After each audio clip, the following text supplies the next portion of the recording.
नाथ बहुत ही सिद्ध योगी थे। भारतीय योगिक संस्कृति के इतिहास में वो एक सितारे की तरह जो कई मायनों में असाधारण है। उनके गुरु थे मत्स्येंद्रनाथ। मत्स्येंद्रनाथ को लोग खुद शिव के रूप में देखते हैं। वो उनसे कम नहीं है, बस वो थोड़ा बाद में आए, मगर वो शिव जैसे ही हैं, उन्हें इसी तरह देखा जाता है। तो गोरखनाथ उनके शिष्य थे। गोरखनाथ अपने गुरु के घोर भक्त थे। मत्स्येंद्रनाथ ने देखा ये युवक किसी सिपाही की तरह बनता जा रहा है। वो बहुत उग्र हो रहा है। अपने गुरु के लिए उसका प्यार इतना तीव्र है कि वो एक सिपाही की तरह बनता जा रहा है, योगी की तरह नहीं।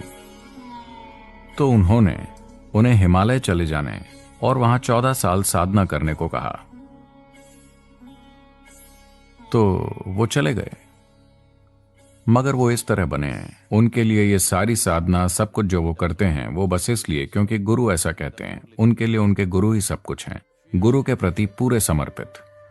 तो जब वो हिमालय में बैठे 14 साल, हर दिन हर पल वो बस पल गिन रहे थे कि कब 14 साल बीतेंगे और मैं अपने गुरु के पास वापस जाऊंगा।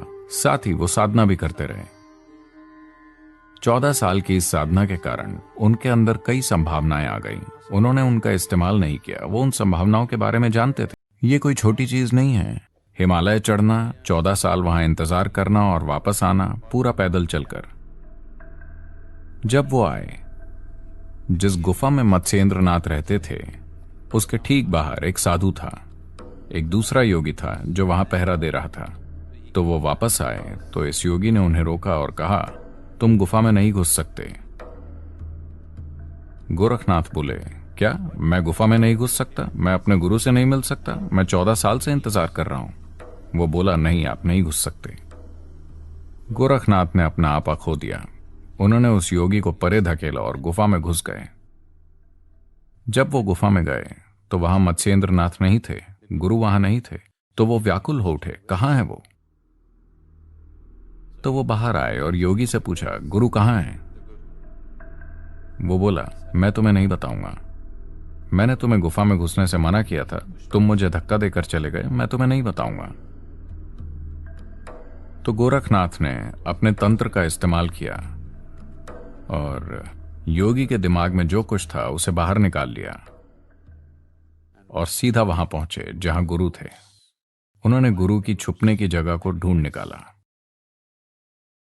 जैसे ही वो वहां पहुंचे, वहां गुरु ने एक दूसरे योगी के पास उनके लिए आदेश छोड़ा हुआ था कि उन्हें फिर 14 साल के लिए हिमालय जाना होगा, क्योंकि उसने उस साधना का दुरुपयोग किया जो मैंने उसे दी थी। मैंने उसे साधना आध्यात्मिक विकास के लिए दी थी, मगर उसने किसी और के मन में घुसने के लिए उसका इस्तेमाल किया, जो किसी योगी को कभी नहीं करना चाहिए। फिर से 14 साल। तो गोरखनाथ ने पूछा, क्या इस समय को कम करने का कोई उपाय है? अगर तुम एक असंभव रूप से कठिन आसन में बैठो तो हम उस समय को आधा कर देंगे, 7 साल। यह असंभव रूप से कठिन आसन है। वो इस तरह अपने बाएं पैर की उंगलियों पर बैठे, एड़ी मल द्वार पर मूलाधार में और दाहिना पैर पालथी में। इसे आज भी गोरखनाथ आसन कहा जाता है। तो वो बस अपने पैर की उंगलियों पर मूलाधार के ऊपर थे, बाईं एड़ी के सहारे, और दाहिना पैर यहां। वो 7 साल तक इस तरह बैठे। या तो 14 साल या कठोर 7 साल। अगर आप किसी को देखते हैं जिसके कान में एक बड़ी बाली हो, एक बड़ी बाली, आमतौर पर हड्डी की बाली, मतलब वो एक गोरखनाथी है। आमतौर पर आज भी गोरखनाथी हमेशा एक छड़ी और एक कुत्ता अपने साथ लेकर चलते हैं। वो कुत्तों से प्यार करते हैं।